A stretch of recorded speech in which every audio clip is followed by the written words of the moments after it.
I did another speed test and it actually said it was worse. Oh no! So Joy's got a worse speed test now than she did before she rebooted the server, the box, whatever it's called. We are live and we were caught completely unawares. Welcome, Joy. Delighted to have you. Thank you for stepping in. Thank you for having me. Sorry for my technical issues. Well, you get the song anyway. A quick hello to start the show. Hello, Joy. I forgot my own song and it's really simple. You have a song?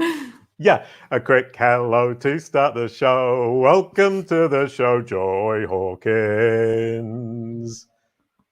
Oh my goodness, I don't think I've ever been greeted with a song before. That was incredible.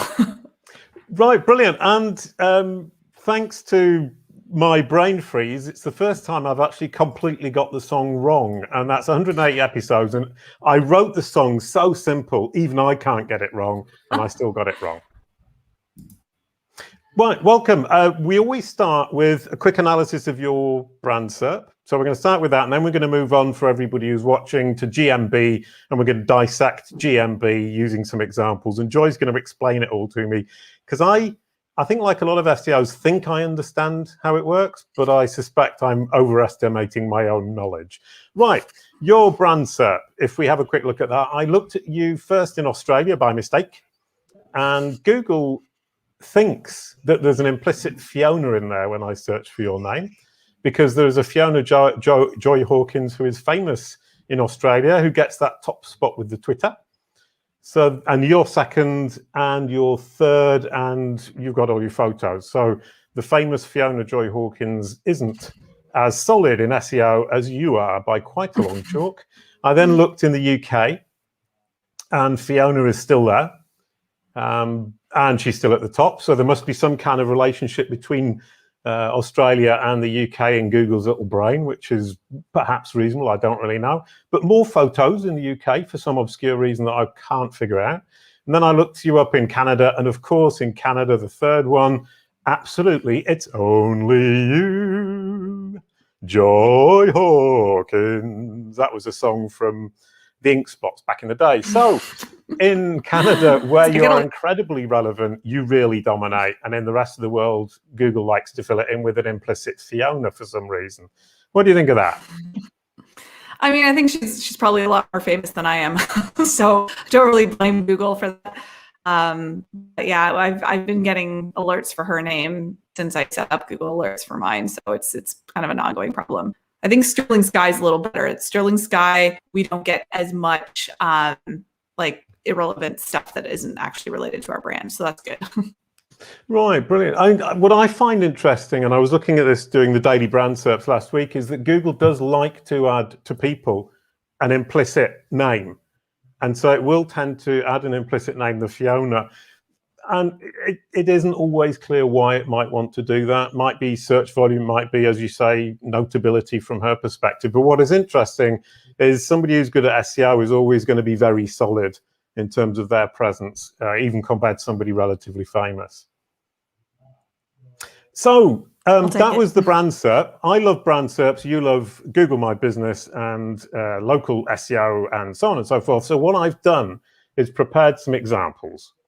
And basically, the idea is that you haven't prepared for this at all because we didn't have time. So a bit of a shock for you is to say, here, I'm just going to show you some examples that I found intriguing for one reason or another. And just ask you to start commenting on kind of the different aspects, how you control them.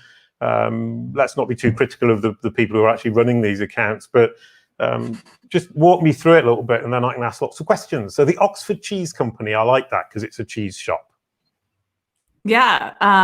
So kind of moving from top to bottom, obviously the reviews are customer generated reviews. So you don't have a huge amount of control over that unless you want to, I guess, factor in the fact that you can ask for reviews, in which case, obviously, you do have a little more control because you can ask, obviously, happy customers when they're there to leave you a review and things like that. The cheese shop, that is the primary category that's on the business listing. So inside Google My Business, you can add up to 10 categories, but the one that's actually displayed is called your primary category. And right, it shows your primary category, what do the other 9 categories do? What's the point? So they don't show publicly anywhere, but they do in ranking. So you definitely want to add more if there are multiples that apply to your business. But make sure the one that's the most relevant is the one that you put as your primary category for sure. Right. Okay. Because I mean, basically, the other categories help you rank for generic terms around kind of those categories, but obviously they're not going to help you as much as the primary, which is really the one that you're pushing and Google's going to be pushing. Yes, and a lot of features that you get, like there are certain features that you get on your listing that are determined by the primary category. So it definitely is the most important. It's kind of a level above all the rest. As to where you rank, it has more weight than the other categories that you add. So, and you can see it's displayed here too. So it's more visual. Yeah, I mean, and that's an interesting point, is that the category, the primary category you choose will affect the options you have of things you can fill in, things you can provide to the Google My Business panel, and things that you can't. So if you get it wrong, you're going to be providing useless information. For sure. It can be tricky because we work with a lot of businesses that have, there are like almost a dozen different categories to choose from, and knowing which one to choose can be tricky. So that's where it helps to really figure out which one makes most sense. But some industries, it's really straightforward. Like cheese shop, I'd say is pretty straightforward. But the way that you see it, something I guess I should point out, since you're looking at different how you view the category based on your country. So you might see it as cheese shop, and somebody in the States might see it as cheese store. I'm not sure if it's true for this category, but we see that for a lot of categories. And right. I know Google sometimes can I interrupt really quickly? Sure. The sound's coming through really cut up. So perhaps if you turn off your video, we'll get great sound. And although it's a real pity not to see you, or else you turn the quality of the video down to lower quality. Can we try that? Sure. Oh no, it's not any better. Not any better. Oh, it is. Yeah, keep going. Right. Okay. So. Okay. So the cheese shop there, I was just explaining that how you see that wording can vary based on what country you're in. So Google has different ways of wording the same exact category based on just vocabulary differences from country to country. So I know one example of that would be like real estate agents. In the States, it's shown as real estate agents. In the UK, it's shown as estate agents, but it's actually the same category. Right, brilliant. Oh, I saw that in a knowledge panel where Liverpool Football Club is called a soccer club in the US. So Google's pretty keen on these regionalizations, which is great. For sure. Super. All right, and that underneath we've got service options located in an address. I mean, the located in, that drew my attention, because the idea that you're inside a different market, is that old how, or is it something I just haven't paid attention to before? Yeah, so it's automated. So I think Google uses their, whatever the machine learning, what you want to call it, to figure out where what businesses are located inside places. But it's one field that is not currently available in the business dashboard. So if a business has this wrong, the best fit is to edit it. There's usually on that publish a little edit button, and if you use that while logged in, hopefully your edit will publish pretty quickly. My business support, but it is definitely one field that's not as easy to edit because it's not inside the dashboard yet. Right. Okay. And so health and safety, that's obviously because of COVID. Mask required. How long did it take Google to actually implement the idea of masks and mask required? Was it pretty quick? It was really fast. They launched a ton last year, like through the months of May to July. They're just pumping out constant new features, and it unfortunately caused a lot of things to break. But this is one thing that the business can easily control inside the GMB dashboard. So GMB meaning Google My Business. All right, brilliant. Because with the whole COVID thing, I was talking to Gerald Murphy from SimilarWeb, And we noticed that during lockdowns, there seemed to be a drop in the presence of Google My Business panels. In the UK, at least, we were looking at very briefly. And it seems that Google actually reacted very quickly, probably algorithmically, and seemed to be, during the lockdown periods in the UK, at least, showing less Google My Businesses, presumably because people simply couldn't go to them. They did. They have like a temporarily closed label that became widely available because of COVID, and initially they're not showing markedly closed in the search results, but that resulted in a lot of complaints. So they actually reversed that. So now, if you are a business that is shut down or is locked down, or if you mark your business as temporarily closed, you get this big red label that shows up right near your business name. And it obviously labels you as temporarily closed, but you will still show up. So I think that the idea is that, local customers still know you exist. They just know you're not open. Right. Okay. And then going down, we've got questions and answers. We'll look at that again later with other examples. But the popular times, I always kind of like that. I mean, it's basically people's Android phones, and Google figures out by how many Android phones are wandering around in a shop how busy it is at any given time. But that obviously can't apply to all shops. There must be kind of somewhere it's extrapolating the information and figuring it out.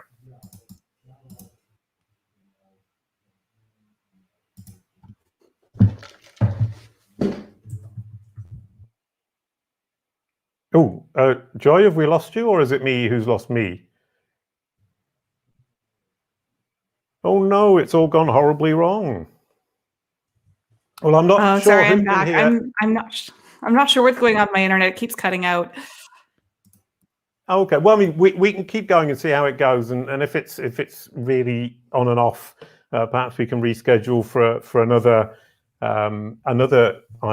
moment. But the Android phone idea with the when it's busy, it strikes me that Google's obviously calculating by the number of Android phones how busy these shops are. But with limited data, can it really be that accurate?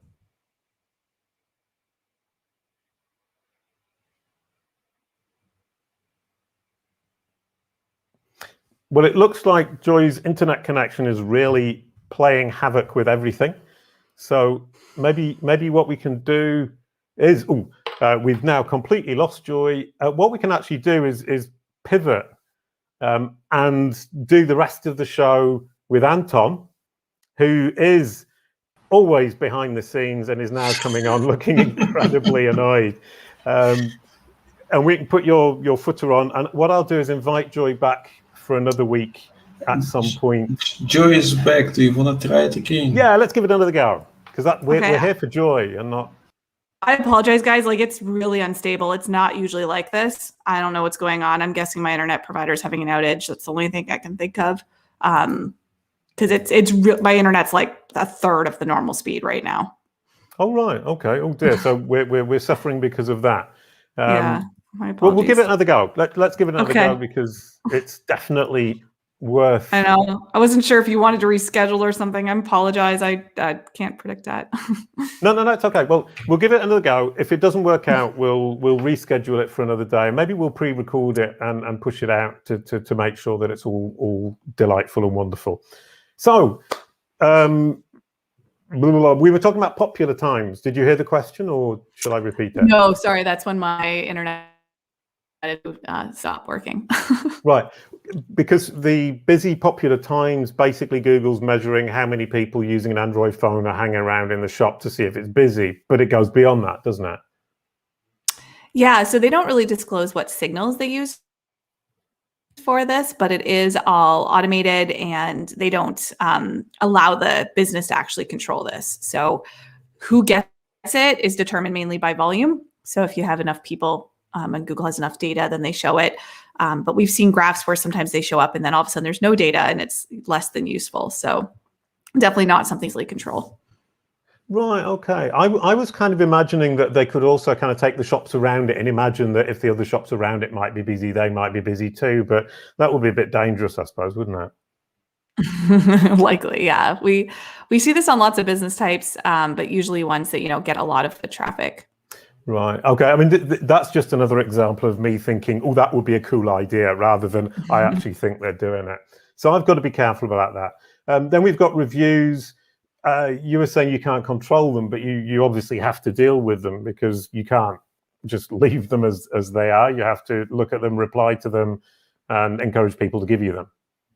Correct. Yeah. And what you have up on the right there, those 3 that Google chooses, this is like never updated. I say never, but it's probably updated maybe once every few years. We're trying to track one right now just to see how often it updates, but like they really rarely update that section for some stupid reason. So whatever you got there, you're usually stuck with, unless somebody deletes a review that's featured. Wow. Okay. So this person who's given them 2 stars is going to be there for absolutely ages. But do they tend to prioritize people who are Google guides? I haven't been able to find any patterns for it. So sometimes, yeah, they are Google guides, but sometimes it's really strange, some of the reviews that they pick. Like, they're not the ones that have the most likes or the ones that even have the most details. There's obviously some pattern there. I've never seen anybody figure out what it is. It's complicated. Yeah, I mean, and this one, it says, this is yearly outing for my family and we enjoy it immensely every year. And it's a cheese shop. That's mad. And they say they enjoy it, but yet give 2 stars. There's obviously more to the story there.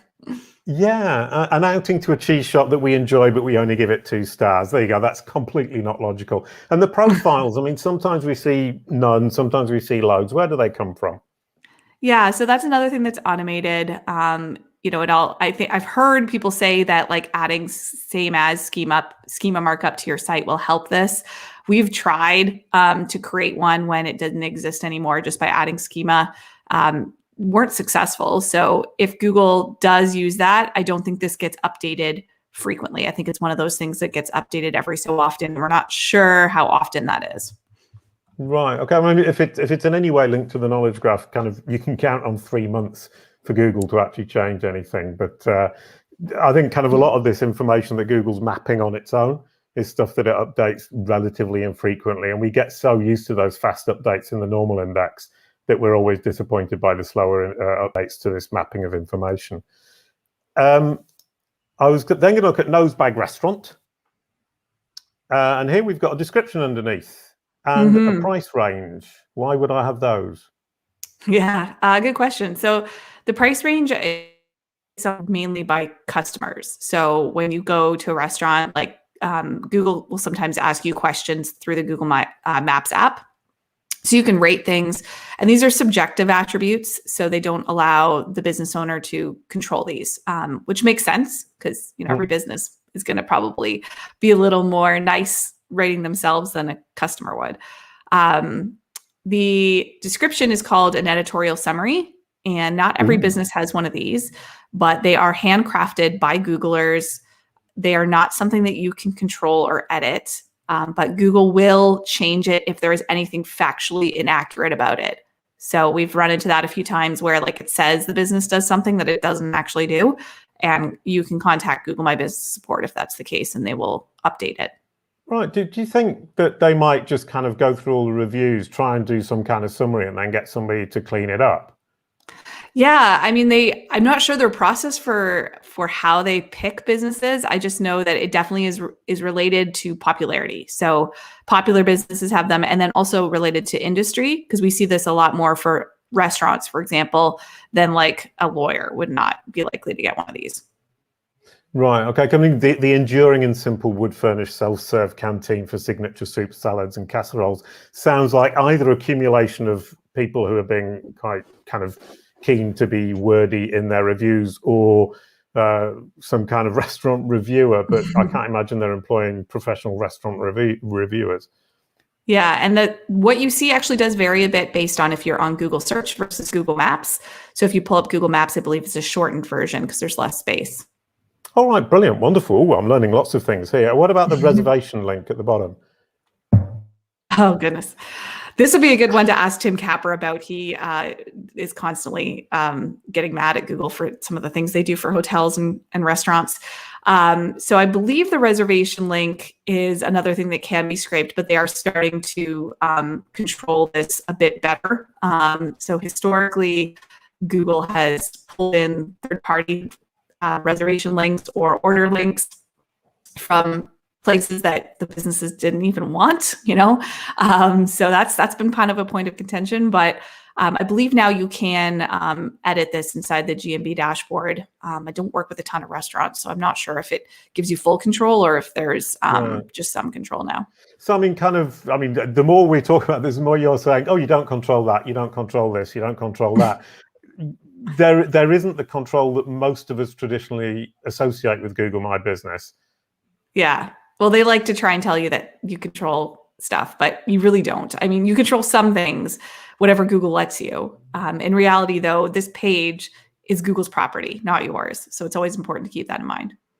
And do you think they're slowly taking away your edit rights, or do you think that it's adding more information? So is it withdrawing things it had given you, or is it just adding stuff and not asking you what your opinion is? I feel like they're moving towards giving you more control for sure over the years. So in comparison to what you were able to control, 5 years ago, they've definitely launched a lot of new attributes and features that businesses can control. So that is good.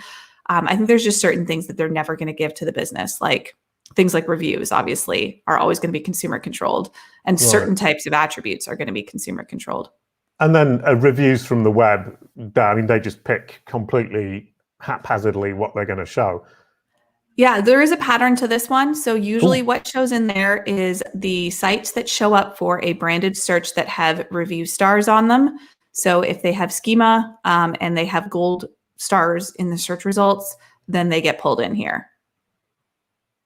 Right. So Slurpee and Happy Cow have done their schema markup, and they would therefore be eligible to appear here. But how does it choose between the, let's say, 20 different sites, review sites for restaurants?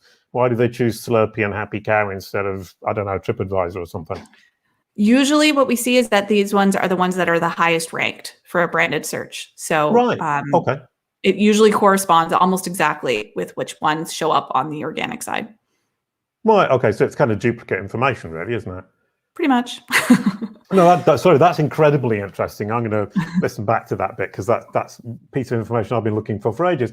Now, from Nosebag Restaurant, they're pulling that from the site, aren't they? That is the description field inside Google My Business. So this is the description you can control. It's like kind of lame. I don't even know why they have it, but it's obviously not nearly as visible as the one at the top, which is written by Google. Right. Okay. Shows how much I know. I was completely wrong about that. And then the people also search for at the bottom is basically all the competition. And then you click on it, you go into Google's maps. So Google's saying, you might not like this, but these ones might be good, which is kind of painful somewhere along the line, especially on a branded search. Yeah. Interestingly, these kind of tidbit, if you pay any attention to Google My Business Insights, so inside the Google My Business dashboard, it gives you all these insights of how many people saw your business. Right. One of the reasons why I hate the views metric is because it counts this. So like somebody looking at your competitor's knowledge panel and you show up way at the bottom counts as a view. And I'm like, that's like, who cares? I don't know how much that actually gets attention, but it's not as important as like you showing up in the search results when somebody searches for restaurants. So that's kind of an interesting tidbit. Yeah, no, sure. I mean, and that is the thing about all this data that Google provides us with. It's never immediately clear how they're counting it, and you end up kind of overestimating or underestimating because you don't understand how the counting is going. That's a brilliant piece of information. Thank you very much. I was looking at doctors in New York, and it's really empty. Is that for legal reasons or because doctors just don't bother? It's because, well, at least the ones I've talked to don't even realize these profiles exist. So they're not doing anything with them. And they're also hard to manage when you have, like, let's say a hospital of, hundreds of doctors that come and go, as people change jobs and whatnot. So it's managing these is a big problem for a lot of healthcare facilities. Right. Okay. Because you can give a review to a doctor, which in America, for me, that makes sense. And in France, it doesn't really make sense to me because we've got a public health system. So, but I was curious. And in fact, it's just that it's not that they're lazy. It's that they don't know it's there, or that it's incredibly complicated to deal with. Yeah, for most of them, and you can usually tell because a lot of times the names aren't even in the right order. Like it's like their person's last name first and then their first name, and it's yeah. I'm assuming that's the Right. case for the one on the left there. Like I think Carmen would likely be their first name. Yeah, Sultana will be a strange first name. But right, yeah, I gave up after 2 because it was getting a bit weird. Roxy Cinema, I decided I had to look up a cinema because I haven't been to enough cinemas over the last few years. Located in, again, the address, we've got that description, we've gone through all of those. Then the questions and answers. I've been told, oh, you can ask your own questions and answer them yourself. And I tried doing that and they just deleted my answer. You can. It's a broken feature right now. We've been seeing that if you try to post a question, and then answer it, it actually doesn't show answered from the business owner. It shows like answered from you, whoever you are logged in.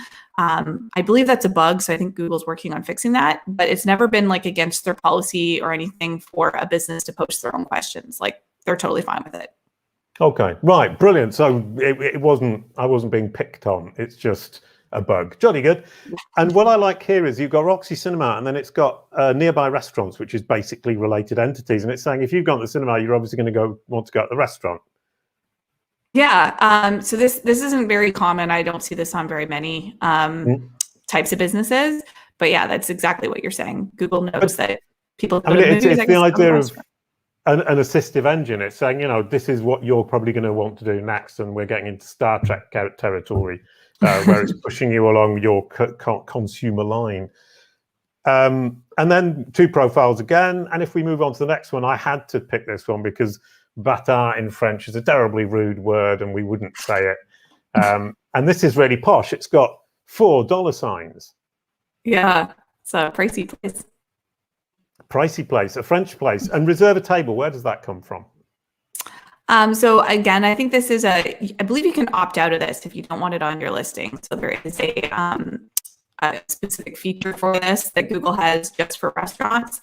So you can get it removed, but it's I think it's called Reserved by Google. They changed the name a couple times, but I believe if you search Reserved by Google, you can get a help article that explains how to set it up and how it works. Right. I mean, they add it in. And basically, you reserve through them, or you're reserving through the one at the bottom there, opentable.com? I believe there's a few different parties that you can set it up with, and as long as you're using one of those parties, it'll work. And I believe Google actually lists them out when you look at the Help Center article, the different partners that you can choose from. Brilliant. Okay. And when we look at hours, that's something that you as a business control because you're the only one who knows when you're open and closing. Yes, they do automatically update hours quite a bit. So keep in mind, they do have other data sources they can look at, but one of the big ones is your website. So we see, you know, if businesses are complaining about stuff getting scraped incorrectly, it's often coming from their own website. And then certain business types also have different types of hours they can add. So there's things like senior hours that they added because of COVID. Things like drive-through hours or online hours. Like there's a bunch of different categories for hours that you can add in. Right. So and is that whole thing of saying basically, you know, we control a certain amount, but Google always reserves the right to override it if the machine thinks you've got it wrong. Exactly, because a lot of businesses also don't keep their stuff updated. So it's kind of on Google to do that. Oh, would you throw your hat in the ring and give us a percentage of how many Google My Businesses are not properly looked after? Oh goodness, I have no idea, but I'm assuming it's pretty high. Excuse me, sorry? I'm not sure, but I would assume it's pretty high. Right, yeah. I mean, it struck me, I mean, kind of like as SEOs, we kind of sit here thinking, you know, you should be doing this, that, and the other, but how many businesses do it? And a lot of businesses just say, I don't have the time. Yeah, which is crazy in my opinion. I mean, I guess, yeah, it depends on how you do your business, right? So if you're not getting a lot of customers from online or you don't realize you are, then you may not prioritize it as much. Yeah, brilliant. And Amy Toman says that this restaurant has 3 Michelin stars, despite its terribly rude name. And then just to finish off, Adventure Island. This is one I love. I mean, it's a theme park, and they've got a Wikipedia article, so they haven't written themselves, the Googlers. What they've done is just pulled in from Wikipedia. They've got 5 roller coasters. We've got the owner, the water rise, the operating season, the previous names. That's all knowledge graph stuff. Yes, exactly. So that's more So your it's a arena, I'm hybrid, sure. basically. Yeah. Sorry. Yep, they have a lot of these. Usually they're tourist kind of stuff. So like museums are another one that they have like insane amount of fields that you don't normally see anywhere else. But yeah, they're pulled in automatically a lot of times from Wikipedia or other sources that Google gets their knowledge panel information from. Right. I mean, so, you know, this theme park has got this similar amount of control to any other local business, but Google's just packing more and more information in there as it finds it. Do you think that's something that's going to become more prevalent across other industries? Or do you think it's going to stay limited to these kind of public attractions? I can't see them applying it to, like, let's say doctors, for example, because there just isn't a good source that Google can pull it from that's, you know, accurate. I think with, you know, Adventure Island, they've got a lot of good information in Wikipedia, so it makes sense. And they're going to prioritize that information because Google trusts Wikipedia data like a lot. I mean, they even push down the description here. It's on the second channel there, or second section of your slide there under reviews. That was the same description that we saw for the restaurant over at the left top. Oh, right. So that's a good. Right, no, that's a great point. I hadn't noticed that they'd done that, but yeah, it just shows how flexible these things are, how much they can move things around, and they've got their TikTok profile. I mean, I would imagine that's being pulled from the fact there's loads of engagement on TikTok for this. Yeah, that's not one I see very often, so that's kind of cool. Yeah, well, I mean, I would imagine kind of people are filming themselves as they go around one of the 5 roller coaster rides, screaming and shouting for 30 seconds in TikTok. Yep, that makes sense. It does. Delicious donuts, apparently. So if anyone wants to go to Adventure Island, it's in Southend-on-Sea. I'm going to the UK next week, so I'll probably go along. And the last thing looking at this, I mean, I've actually purposefully, right, top left. This is my company, so I'm basically getting some free consulting from you. I've added my logo, but it insists on showing my photo of me. Why? Yes, so your logo, you'll see it's down further. So like below where it says "See Outside," it shows your logo there. Oh, right, brilliant. So yeah, there's actually a logo spot, and it's smaller, but that's where Google wants to put your logo. They hate logos for profile pictures. They always have. So usually what they look for is an exterior photo of the location. That's the one they're the most likely to pick. If you don't have a lot of photos, they'll just pick one. And they also update it all the time. So if you add a new photo, you don't specify that you want it as your profile photo, Google could just update your profile photo because they think it's better. Okay, so what's the best bet if I don't have a front of shop? Because as you can see there, the front of the shop is actually my accountant's office, and it looks pretty grotty. I mean, it's actually really nice, but what can I put there? Because I don't really want my photo. I would like the Kalicube logo, but they're not going to use it, are they? Yeah, I've seen them use team photos. So, you know, if you have a good team photo, you could add that.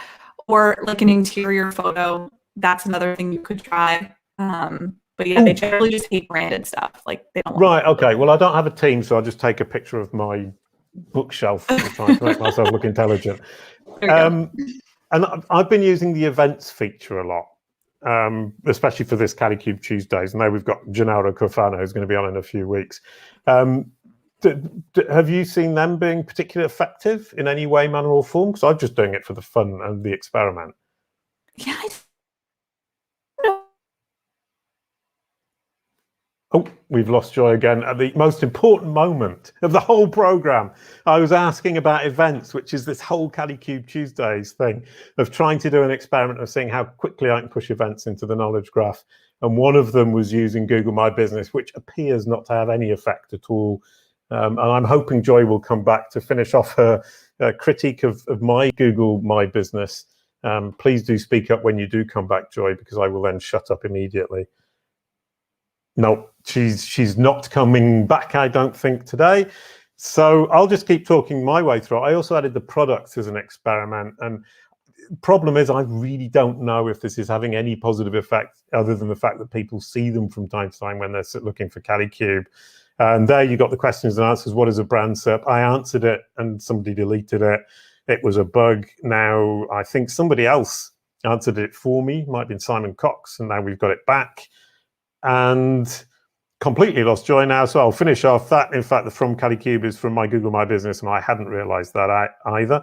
I've managed to update it correctly. Then you've got the events, which you can see in two places. One is over on the left, just underneath the actual listing itself, and then the carousel with Joy and Gennaro in there, and the Twitter profile, because we don't use TikTok very much. And people also search for it, and they're all tiny local companies around where my accountant's office is, which don't really help anybody in any way, manner, or form, I wouldn't have thought. Welcome back, Joy. Yeah, I'm sorry, guys. My internet completely shut off this time, so... Right, well, I just went through everything and explained it all because I'm now a super expert because you explained the rest of it. Do you want to just go through columns 2 and 3 and tell me about products and the events that we see on the right, and then we can wrap it all up? Sure. Products are like a feature that Google launched a couple of years ago. You can totally use this for services if you want. So, you know, if you have, I don't know, let's say you're a lawyer and you have certain case types you do, we've filled these out using technically what are called services. So there's really no issues with doing that. Google doesn't enforce any guidelines there. So we say, you know, put whatever you want to display in that section. The from Kalicube, that's just the description that Google allows you to fill out. And then Google Posts, which are on the right at the top there, that's a feature inside the Google My Business dashboard that you can control. We did a pretty large study on what types of posts perform the best recently, a couple months ago. That's on the Sterling Sky blog. But there are different types, different features and stuff that you can put on there. And that is something that you fully control. Yeah, well, my thing here is these are actually just events. So the events on the left-hand side is the same as the events on the right-hand side, except for the events on the right-hand side, it's picked up Gennaro, but not you, which I apologize for in advance. Or belatedly, rather, sorry. I believe they're different. The events on the left are usually picked up via your website. And then the events on the posts on the right-hand side there, that's from the Google Posts feature inside Google My Business. And do those events that I set up in Google My Business appear anywhere else except in my Google My Business panel? I don't believe so. They're just there and they don't even show up everywhere. So like on certain devices, you'll find them easier to see than others. Brilliant. Okay. Well, thank you very much. You've walked me through everything. I hope everybody else enjoyed that as much as I did, because once again, you know, I think it's, for me at least, it's important to kind of say to myself, I don't know as much maybe as I think I do. And it's lovely to have it explained by you, Joy. Do you want to turn your camera back on for a last big finale? Sure, yes. Thank you, sir. Thank you guys for sticking with me. Oh, it was a delight. I think it was well worth it. And I can see that people have stuck around, so everybody else agrees with me. So everybody's very happy. I'll quickly announce next week, we've got Michael King coming on. There you go. We don't know what he's going to be talking about. We're waiting for news from him, and that will be announced tomorrow, which is terribly exciting. We don't usually do things at the last minute. And Michael is incredibly smart and delightful and looks incredibly cool. So I'm going to look shamefully old and not cool next week, but I'll enjoy it nonetheless. Thank you again, Joy. Thanks for having me. That was amazing. A quick goodbye to end the show. Thank you, Joy. You were amazing. Thank you very much.